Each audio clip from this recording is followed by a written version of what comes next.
Number 6 nimpyo. Guys, Champions League final pe na ding abot ka kibat na he.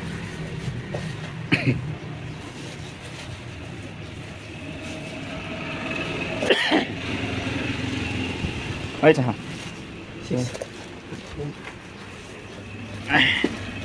Cho hi. Ngay tao gạ kibat tari. Vậy rải tiểu họ sẽ gạ bò rồi. Nha bang cho cái bò thì ta tôm là váng.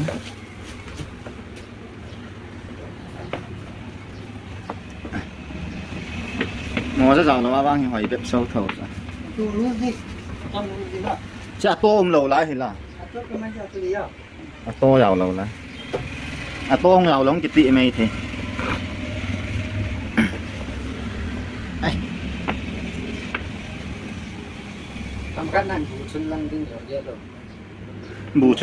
Bucul lang di ciki gel thôi bucul ka asiram ti hết rồi. Cho tôi lấy cái chỗ kia là hoa thâu mò hợp tác khác cái bự lớn. Thay bán ngàn tha sẽ khác ngàn cái ba cao cái cao pay sao. Nhưng vàng cho hỏi thâu nán. Yellow tí tay white tí ta cái hệ ta sao. Ask him chứ. Cho hệ ra hả? Hả? Ở đây hả đây? 850 ni pa tong cho hả? Cho 600. Ai cho vàng he free ni kịp yang kịp lạ nạ đấy. 600 pi dia vàng chứ bài.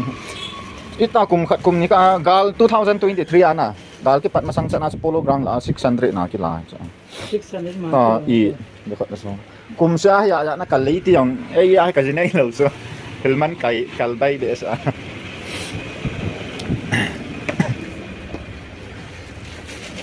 As yam kate ki hawata. Sige semua pwede na. Lagi la som nga. As. Rồi sẽ gì chụp hình cái tờ GPA các cọp đi ăn à? PS cái này lâu chưa? Chỉ là thế này. Ok, guys, sao mình hình cái đó nghe. Guys, 850 tiền, giờ sẽ in cần cái lạ đó thế. Thầu lâu, follow Champions League final cái payment phật là bay đi.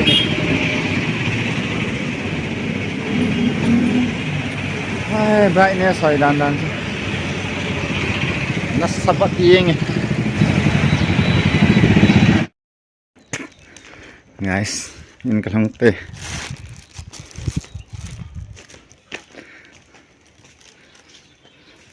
tak buat di atas,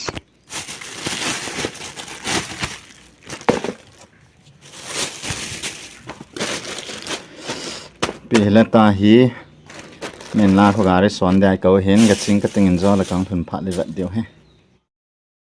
Guys, tôi cần cái try đấy.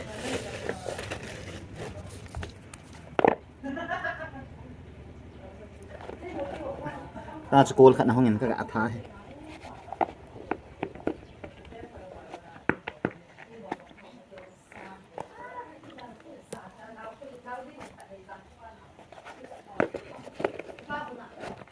Kalau kan so tu di nam guys kalau nggak kami.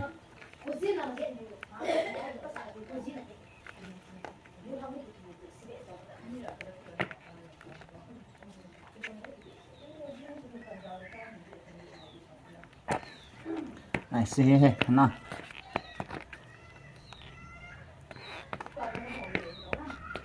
Phải xe lên cái tổ trận này.